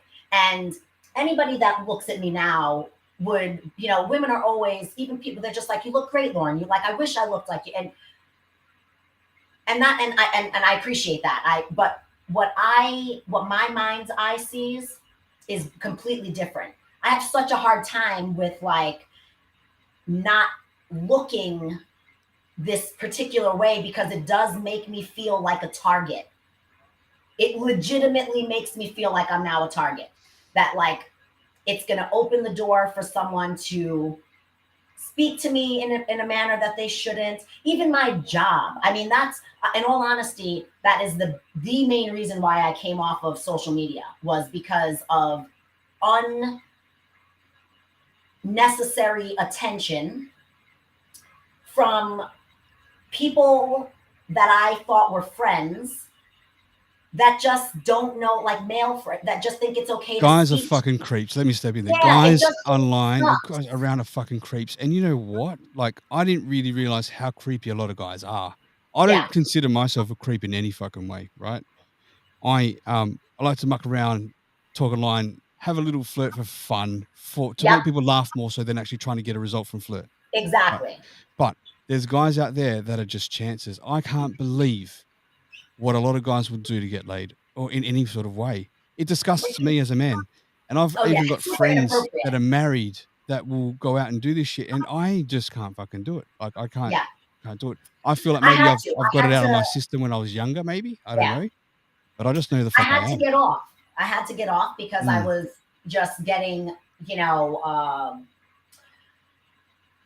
I had someone that like for a year harassed. was just Constantly I picking was at you. Yeah. just picking at me, and I would try to talk around it because I was like, Sure. man, we're buddies, like just, and I would laugh around it. So you and I don't want to wouldn't- offend him to ruin any friendship or Yes. awkwardness, but at the same time he's making you feel awkward. You're trying to wear it just to get by Yeah. and carry on, right?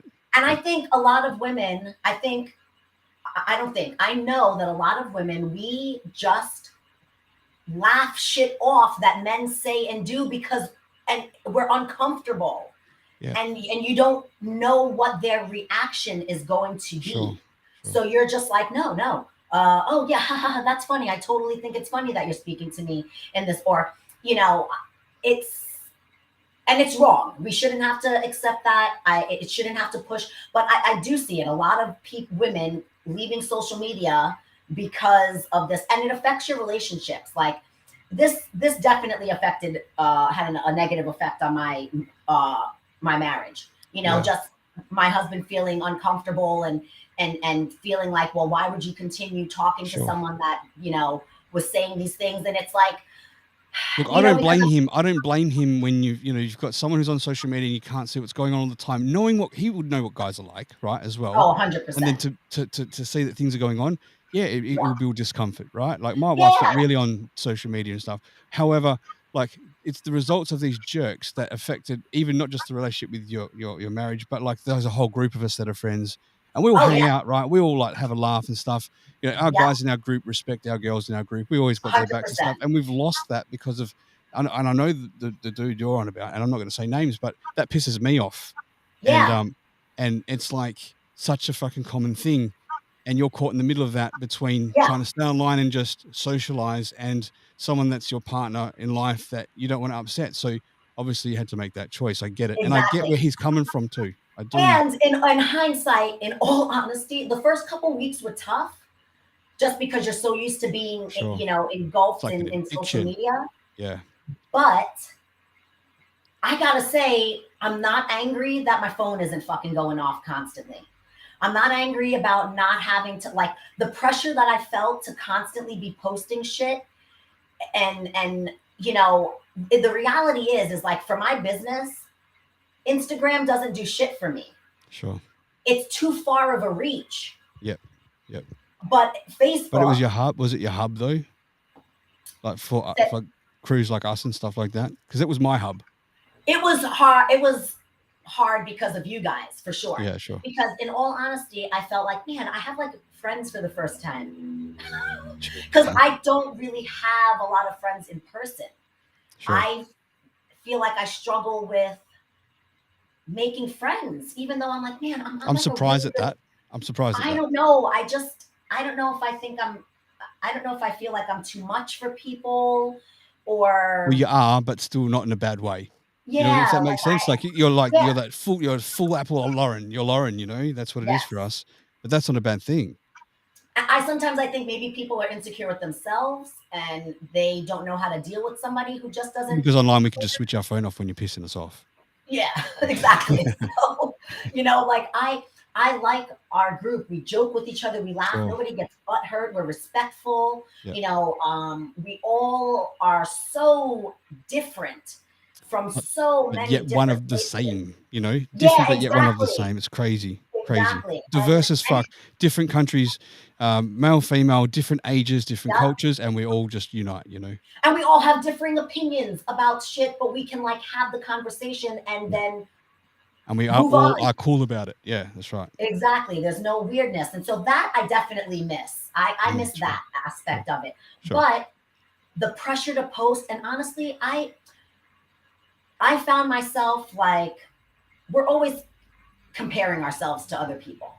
And I found myself even at like 42 being like comparing myself to other women, again going down that rabbit hole of like, oh, my body doesn't look this certain way, and Well, then I have to remind How myself. dare you at that age let it hit you like that? Come on, you should know better. And it's crazy, and I think it's just because I'm like, well, I'm getting older, and I just But know so that what? like We all I'm age, you know. I think I'm scared. I'm definitely like, I think it's harder for women Is because it? there's such an expectation for us to maintain.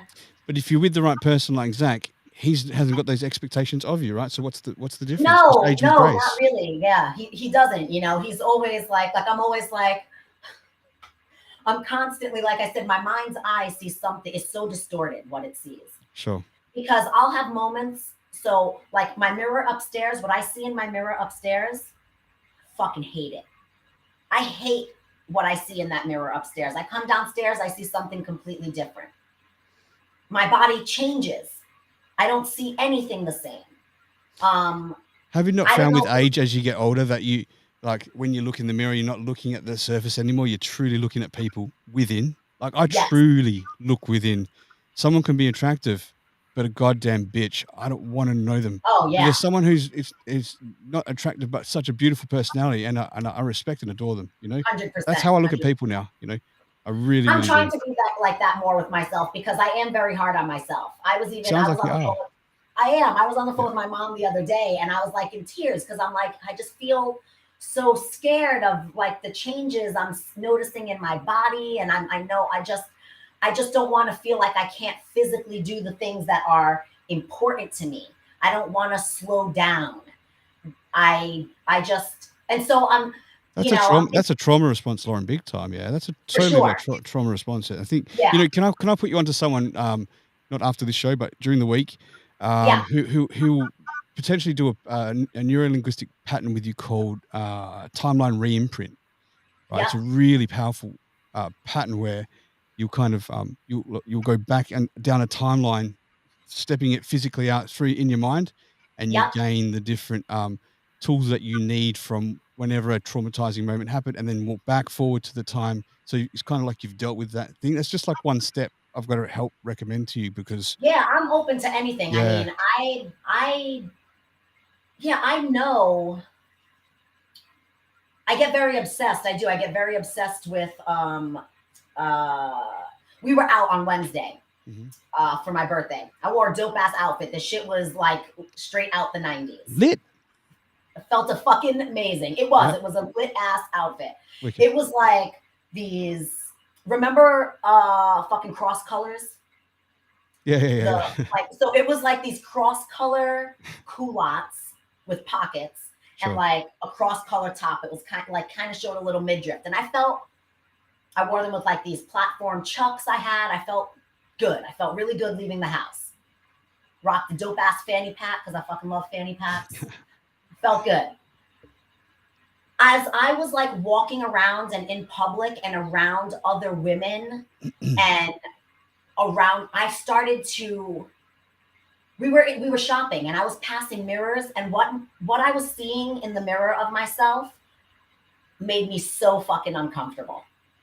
So uncomfortable, and like I kept like questioning myself. I started walking around like covering myself, like all this insecurity just seeped back in, and I was and Zach could pick it up. It threw off like my whole mood. And he was like, "Are you okay?" And I was like, "Yeah, I just feel super insecure about myself right now." And he's like, "Why? Like, why?" He's like, "Lauren, look at most women your age." He's like, they don't even come close to what you're doing. He's like, Correct. you are constantly working on yourself, constantly moving, and he's like, and you know what to do if you want to make some changes. He's like, you know what you have to do.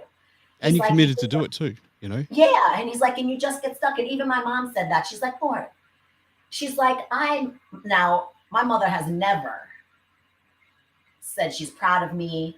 like none of those are just, I think that's just generational. Our parents didn't really say that shit. Did that make you lack in confidence then growing up?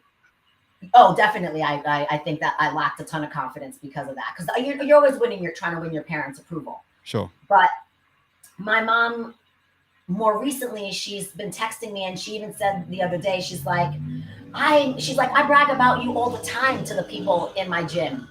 She's like, I'm always showing them your videos about, like, look at my daughter. She's, got 3 kids. She's in her 40s, and she's every day getting up and working out. It doesn't matter. And she talks about it. I was depressed today, but I still got up. And she's like, you have no idea what that does for me or does for other people that are seeing you talk openly about, like, your depression, you're this and you're that. And then you're putting your workouts up there, and you're like, you let your belly hang out and you let all this stuff. She's like, and you don't even fucking care. And you're sweating and you're drenched and you're not trying to look pretty. She's like, but that motivates people. She's like, so you're down on yourself. She's like, but for what? For what reason? And I think it's hard. It's easy for me. I can tell other people, like, shut up, stop doubting yourself. Sure. But it's not always easy to, like, do it for yourself. Do that for myself. To take the same advice and say, shut the fuck up. Like, you're doing it just fine. You're doing just fine. Sure. The guy that I went to see today, right, did the kinetic coaching, sort of give me the explanation on how things work with trauma that comes through that you might experience in your life. That may also be from your parents. That may also be from your grandparents. And he had this thing drawn out about, I think it was 20 something generations, right? It was just a span of people that this can affect all the way down the line. Generational right? trauma, 100%. Generational trauma, right? So what himself, and I won't go say his name or go into his personal details, but basically his father passed away when he was 3. His mother then rejected him from that point forward. So he didn't really have parents, right? He could never win his mother's approval. She basically, any new guy that would come into his mum's life, she had to palm him off. He was just off to the side. So he grew up really, he's still dealing with the trauma and pain today, right? Dealt with it pretty much now, but for a long time that affected him. And so when he did this kinetic coaching, he ended up finding out that when he was dealing with his mother, the reason that she had rejected him from such a young age is because he looked so much like his father. She couldn't bear to look at him because she missed him. So that trauma that she was experiencing had been passed to him that way. Once he was able to understand that and let go and give it back to her, he was pretty cool, It is. It's interesting because I have a lot of trauma with my hair. I keep my hair short. I'm always shit for a reason. And it was not my trauma. It was my mom's. Right. So back in the days, they told from colonization, they were telling Black folks that their hair was no good. Right. They were straightening their hair. They were making it more European. Brown people still fucking do it with these wigs, these straight. Yeah, I see that. It doesn't make sense to me from Australia, but anyway. Crazy. Yeah. So my mom was obsessed with our hair when we were kids. Obsessed. We had no say over our hair till I was probably like 18. I remember, and that shit, I have, like, literally every time I think about it, my scalp hurts from her tying these tight ass fucking braids that were all the way past our butt and heavy hair that made my neck hurt, that I couldn't have any say in what it looked like at all. And I remember for years, she had kept a bag of our hair the first time she ever let us cut it. And she had this shit for, like, years. And I remember the first time I was able to cut my own hair, cut all of it off. All of it was gone. And the liberation that I fucking felt getting rid of that hair and getting rid of, like, this obsession of my mom's with our hair was amazing. And she's good now, but I remember when I shaved my head a couple years ago, she didn't talk to me for months. So you're keeping it short in spite of your mother's, the way you were raised, I thought maybe you're keeping it short because of what you were saying before, and I was going to say, why don't you just break the fucking rules and grow it long? But that's not what you're doing it for. You're actually trying to keep it short on purpose. Yeah. Yeah, it was because it was from my mom. So you are breaking the rules. You are doing it your way. Exactly. And that's what it was. I was like, no, I'm gonna even with growing my hair long, I'm like, well, now I'm gonna grow it out, but I'm gonna grow it out the way I want. I'm gonna shave my sides off. I'm gonna, Only girls that of a certain attraction can rock their hair short. So you're Yes. doing a good job, right? I'm letting you know, and yes, I'm that's probably rocking the the nicest thing mullet. I've ever said to you, and the last nice thing I'm ever going to say to you, right? It goes well with your beard. All right, there you go. I know, right? Don't get used to it. But that was something that for like literally, I for years was like, do I look less feminine because I have short hair and now I have muscles? So now I'm like super jacked and I have no hair. Sure. And so then that was like this thing of like, oh, am I girly enough? Or people, one of the things that we would get often on like Zach's social media when we were first lifting together and I was getting like super muscular, people would comment like, oh, is that your brother or your girlfriend? Because so people are fucking assholes, right? Yeah, and it's Yeah. not helping your situation. I get that. And that kind of stuck with me. And it was like back and forth because part of me was like, well, fuck you. You're just feeling inadequate because as a chick, I'm more jacked than you are. Sure. And and then I would feel like, okay, but well, maybe I don't look like a girl. Maybe this isn't supposed to be the way I look. Maybe I actually am not very feminine. Is anyone supposed to fucking look? You're supposed to look like you. Exactly. So I think now I'm at the point where I'm just like, first of all, more women are embracing strong looking bodies. Yeah, especially all the trans women out there. Shout out Exactly. to you. Shout out to you guys. Exactly. Dudes rock. I could totally pass for a tranny. Not you, them. When you see them bench pressing in your ladies' toilets, women, don't be afraid. They're not there to hurt you, apparently. Nope. Allegedly. They're just here to bench press you. But now I don't feel that much that way now as far as like my body goes. I actually I like looking very strong. I don't really care. Pound for pound, I'm going to walk into the gym and I'm going to trump a lot of dudes. Sure. So, Trump Arnold Schwarzenegger, you said you beat him in an arm wrestle. Exactly. I love that. I was reading something the other day about Arnold, about how he's like mainly vegan now. And, his protein sources, now that he's, eating mainly vegan. And I fucking respect Arnold Schwarzenegger. I got he's one of my childhood heroes. Yeah. One man that I would have loved to meet before I died, but I don't think I'll get the chance. Seriously, I would love to meet Arnold Schwarzenegger. Oh, yeah. I think he's amazing. Such an influential, positive, successful person. Yeah, 100%. Anything he does, look at what he did. He knows what to do. Came here from another country completely. Yep. Like, there's something in that though. There's something about changing countries, and because I went to Thailand, right? Up until the point I went to live in Thailand, I still felt like, when you're in your 30s, still feel like you're a child still in a way.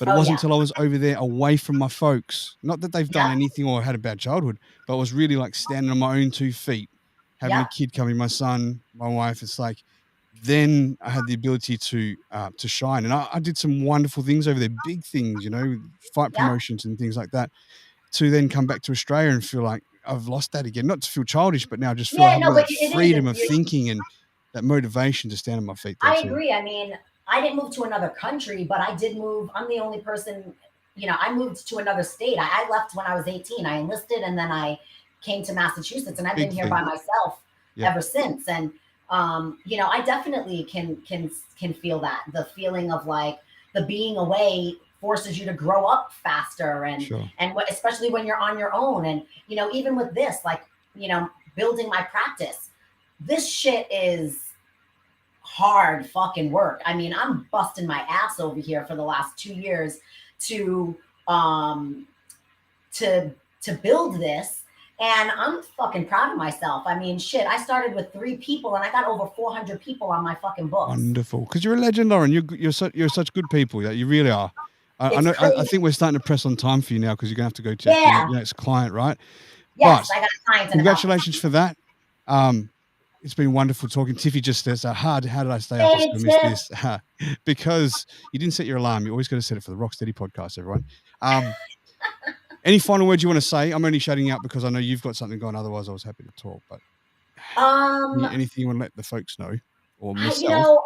I do plan. I'm just working on my business. Really, just trying to grow, figure out how I'm kind of in like the future tripping stage, trying to figure out how I'm gonna grow beyond myself and how I want to like develop the practice and And that's really fun, because I'm super creative and I'm trying to think of like fun and creative ways to do that allow me to travel out a little bit more. Sure. Because I really do. I'm not a fluffy massage therapist. I really want to build a practice that helps to heal my community. I focus on long-term and chronic pain. I work with athletes too, but I really want to focus on that demographic of people that are just living day to day in Like me. pain Yeah. and making them understand that they don't have to live this way, that massage isn't just about taking a nap and this is old shit. This is healing practice, and you can change people's lives. I do it every day, and not because I'm like just lifting my own self up, because people are telling me. If it's plastered all over my website, the reviews that people give. Do you want to give your website a plug so people can actually look you up? So Functional Massage Therapy is my website, and you can find me there. You can find me here on Facebook in Functional Massage Therapy, and my goal is just to spread really good knowledge to people, about taking care of their bodies and taking care of their minds. And I'm not an expert in this yet, but I will call you an expert, because as Tiffy student. says, she sees the therapy. It's called therapy for a reason. Love your passion, and that's exactly what you have for this field is passion. Yeah, I do. I really absolutely am. get my attention when we talk about this stuff. When we're used to those fireside shows and stuff, I wouldn't mind bringing something like that back, because that was good. I would. I do want to. Massage After Hours is not dead. I'm just busy. I'm constantly brainstorming on how to bring that back. I was just talking about it yesterday. I'm really wanting to bring live massage, and not just live massage, but other complementary modalities.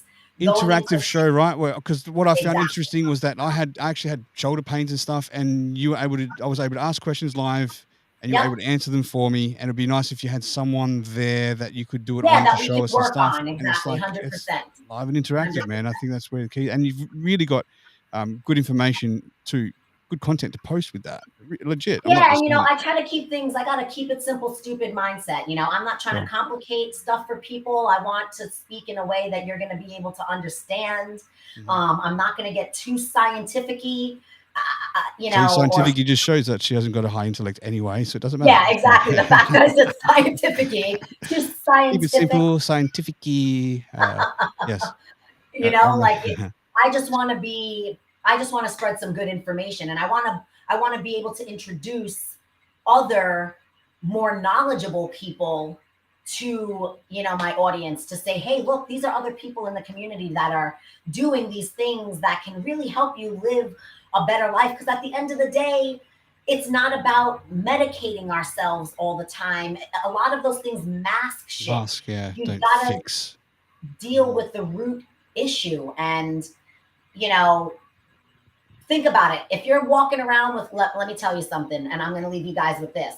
If you're walking around with a ton of lower back pain, check into your feet.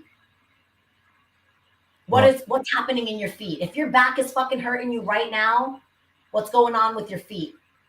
What's going on with your calves? What's happening in your hamstrings? How do your glutes feel? That's what you should be addressing with your lower back, because this is our root system. Our feet. It's all intertwined, right? It's all connected. Yep. Everything starts from the root system. Think about a tree, man. If you got a tree with root rot, you think the rest of that tree is going to stand very well? Think that it's going to support bonsai to that? Nothing. Yeah. Bonsai, exactly. Bonsai to that. Exactly. You need to support the root system, and that's what I'm going to leave you with. If you've got back issues, if you've got lower back issues, check in with those tootsies. Figure out how they feel. Check out those little pig trotters, see how they're running along. Exactly, because I guarantee you got some gnarly shit going on in there that you didn't even realize is affecting your lower back health. So I'm glad you want to go around spreading information, Lauren. It's a positive thing because I've just gone around spreading the clap. Sorry to all I was the just going to koalas say, out there in spreading Australia. info My instead of the apologies. clap. All right, folks, we'll leave it up there because Lauren, she literally has a customer coming in like 10 minutes. She's got to go prepare for. Thank you so much for your time. Let's do it again. I love speaking Absolutely. to my friends on this show. It's just like easy, and it's just Absolutely. it's This just was a lot of fun. This was great. this is just a phone call conversation recorded for the whole world to see, and only Yeah. maybe several hundred see it. So if you can hit like, subscribe, share, comment anywhere where you're watching, it really helps. Skinny, you're a bit late, but thank you for joining us, and same as you, Tiff. But yeah, thanks for hanging out, guys. I'll be back. I will definitely be back love to, on for sure.